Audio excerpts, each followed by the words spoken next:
parking lot here's a lot bigger than I remember, but then again, it has been about 20 years, more than that, since I've been here. There's a wishing well. By the way, it's time to check another cave off of the list. They even have a maze now. They didn't have that last time I came. Well, apparently I was mistaken. It is not a wishing well. It's a trash can. Squirrel. It still counts. There's some foxes too.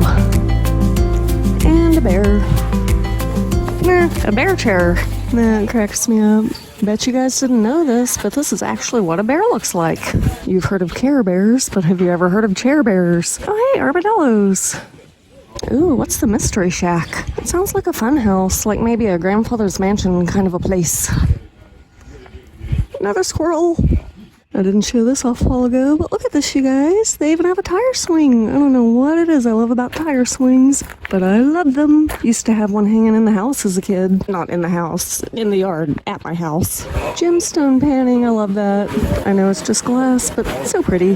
All right, everybody, so let's go ahead and get started. I see everybody wiping their brow. It's getting hot out here, right? What are you talking about? Okay. A little bit. There is a sinkhole on the other side of that fence. So if you want to take a look at that sinkhole, you're welcome to do that. Oh, there it is. Hey, Ozark, I knew. Yeah, who'd have thunk it? The tribes that actually used our piece of property were the Osage, and the Osage typically didn't use teepees. We also had a little bit something else they could use while they were here, and that's the great big cave that we're going into. Bat time, I love that.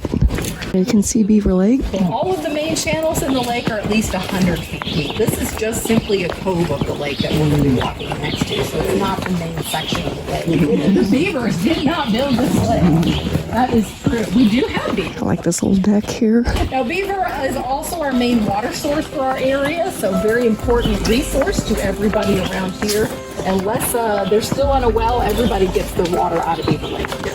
I want to talk a little bit about our rocks before we head into our cave system, because these are the same type of rocks that our cave system is made out of. This is all limestone that we're seeing out here, and our cave is limestone as well. You notice all of the layers in the limestone, and it's layered that way because of the way limestone was created years ago. Our limestone is full of fossils because when our limestone was created, there was actually seawater here. And as the seas changed and receded eventually, it left us with these layers of limestone while all of that activity was taking place. And all of that stuff simply deposited together and kind of cemented itself, creating our limestone. Those little white spiral fossils are a type of creature that's still in our oceans today, but they're only found crawling at the very bottoms of our oceans. So that's pretty good evidence this was all part of our seafloors from our past. That one's called the Critter Hole. I like that. Oh, here we are, right around the corner. I can already feel the temperature difference. So the rocks around the pawpaw tree is where flood stage is on the lake, and those were placed there to kind of protect the tree. Now this spring in May, we actually had a period of time we were above flood stage. So it was 1.5 feet above flood stage, so that means it actually covered our pathway here. So we did have to close down that day. We could not access the cave system, let alone get everybody through the cave system. So we just couldn't open up that day. Every year that I have been here, the pawpaw has produced fruit. I haven't seen anything going on yet, but it's a little bit early. Last year we didn't have fruit on the pawpaw, but we also got to negative 20 degrees that winter. So I'm guessing that probably affected it. Yeah, it was crazy. Over here on the right, you'll notice there's a fence up there on the top of the bluff. There's also a lookout point at the tip of that bluff line. That's the end of that nature trail that's at the top of those steps up there.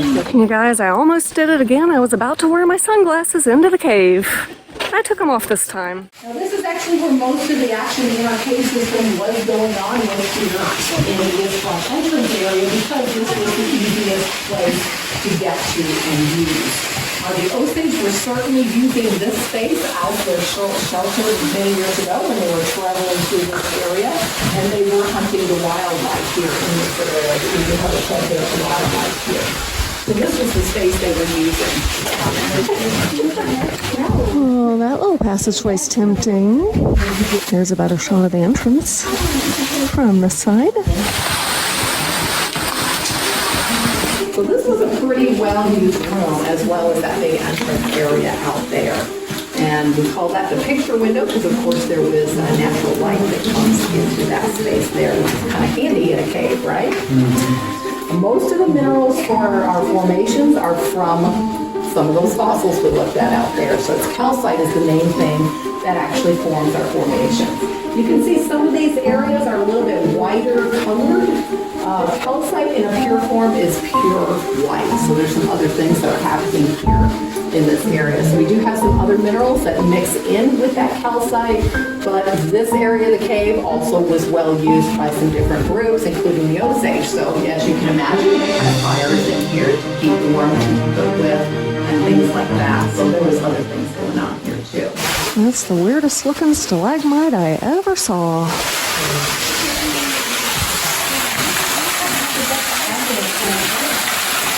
But right after she said don't touch anything, that was the one thing I hated most about being a cave guide, is whenever I would say don't touch and people would touch them anyway. So guys, that great big hole that we're walking through right now, that some of us have already walked through, that is what happens if a sinkhole does collapse all the way down into a cave. That's where we just came through. This little tunnel goes back to that first room that we were just in. The tour guide did explain that, but it was way too loud in here for you guys to hear. I don't think it's coming through on camera, but there's a little moonshine still over there and some barrels, lantern. Oh, this is cool. Look all the way up there, you guys, at that chimney. Some flowstone in it. Look at that, you guys, a filming location. You'll hear a little bit more about Frank and Jesse James when I get around to doing Merrimack Caverns later on.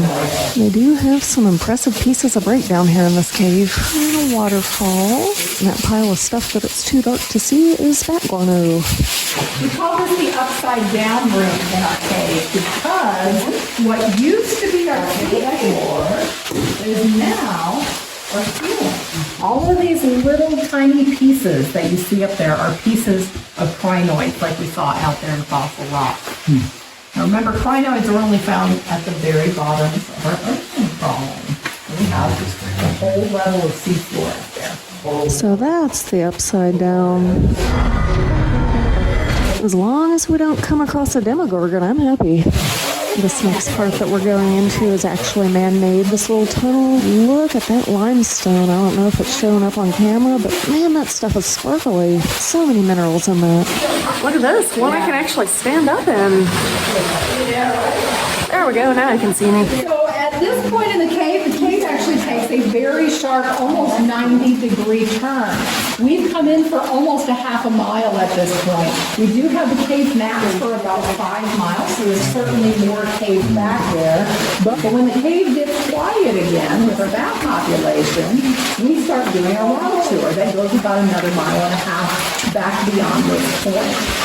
I completely overlooked these pieces of quartz a while ago, you guys. Those are awesome. Oh, I'm getting some pareidolia there. That green one looks like a dinosaur.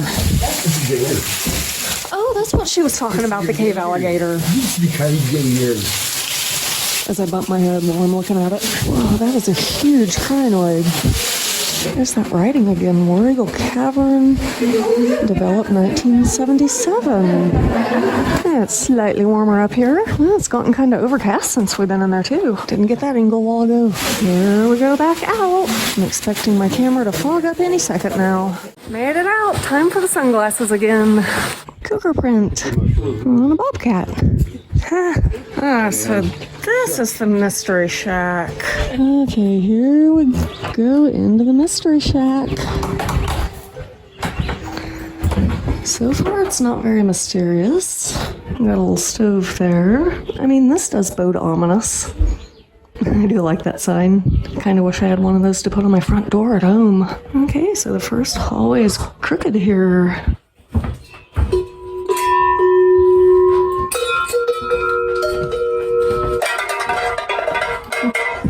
Watch out at the bottom of that hallway, you guys. I just about tripped and fell into the wall there. I didn't, but I would have gotten it on camera. That would have been funny.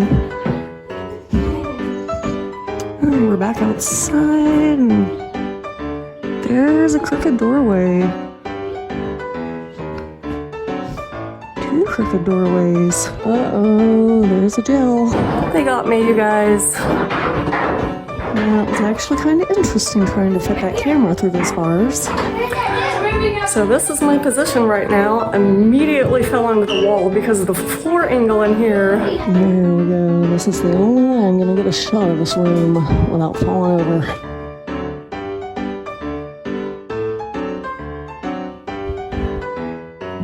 It's like one of those pool ball things they had at Ripley's.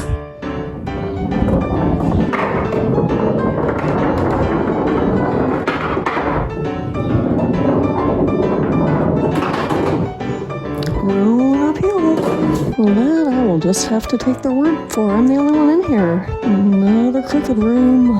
I love that swing. The way the chains are holding it. I don't think it's translating to camera, but it really looks crooked. As hot as it is out and as sweaty as I am, no thank you, not today. I can see that ending in disaster. There's where you try, though. I see the trick on that one. You try to do that and the mud daubers get you.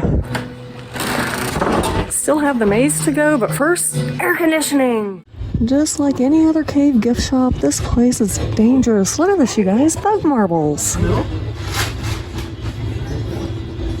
I'm glad that wasn't a spider in it when I picked it up. What's this? This one actually is kind of tempting right here. I don't think I'm going to, but it's tempting. More minion helmets. I see these everywhere. Hey, blueberry. Moonshine jelly. I've never tried moonshine jelly. That just sounds kind of weird. Actually, sounds kind of tasty. Hello, breakfast. It does, but it's kind of weird at the same time. Ooh, miniature gnomes. I've always loved these little gemstone trees. I have a tiny amethyst one at home. Oh, these geodes are very tempting.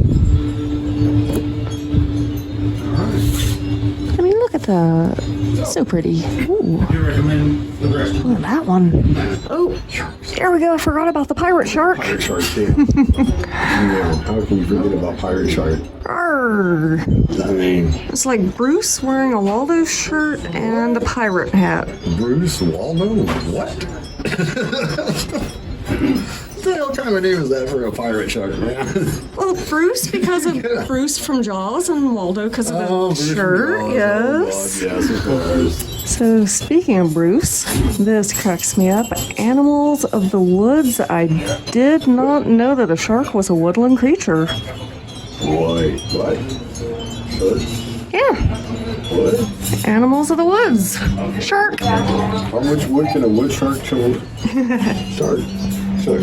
How much wood can a wood shark shark? If a wood shark could shark wood. Hey, what? Oh, an elephant is also the animal of the woods. Those tree roaming cows that we have. Hey, you gotta be careful for one of those cows. They will mess you up. Ooh, best wind chimes ever. I mean, I hate that they dye the rocks, but they're still pretty. Oh, he's adorable. There's an eastern pipistrel. We have a lot of those around here. There's that movie that they were talking about that was filmed in the cave. Oh, hey, Bill Paxton was in that? I've never even seen that. Okay, I was just talking a while ago about how we don't have any interesting filming locations around here, and then I see this. Visit one in the same day. Gotta love timing. You guys, they do have one. It always pays to ask, and look at this. I'm grabbing the last one off the shelf. One more thing left to do before heading home. And this is one of those mazes that has a game. I can mark my time in and out, and I can find some tribes and just see what happens. So I have to find the 5 tribes, punch my ticket at each location, and then find my way out. And that guy kind of reminds me of a South Park character. What is it? It's a pilgrim, sir. It's got to be later than that. Okay, no running. What's the time limit in here? I think I'm gonna head left. Don't go that way. Never go that way. You gotta watch your step. This is what the floor of the maze looks like. Oh crap, you guys, there could be snakes in here. You'd think I would have found one of those tribes by now at least. Hey, there's an observation post, so someone can climb up and help the rest of their party. Or point and laugh at them, one of the two. I would be the type that would point and laugh myself.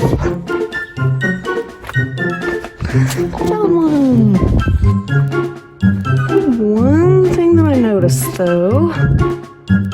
Check this out. Which way was it actually spelled? I'm gonna have to look that up when I get home and see. One down. Have I gone this way yet? Dead end. I said I'd be out quick.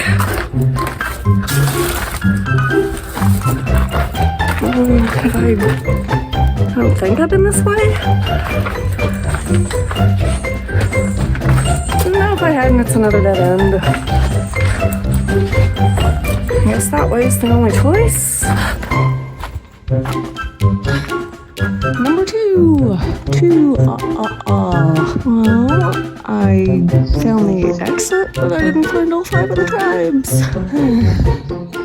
You know what? It's hot out here. I give up. I do want to go over here because what is this old bat?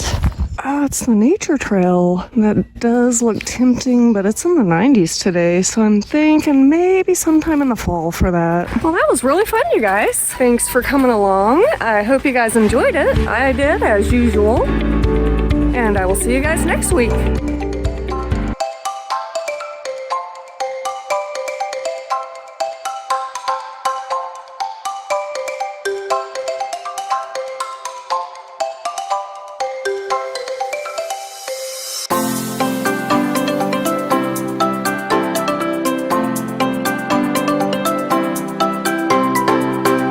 3:30. I knew that clock had to be wrong.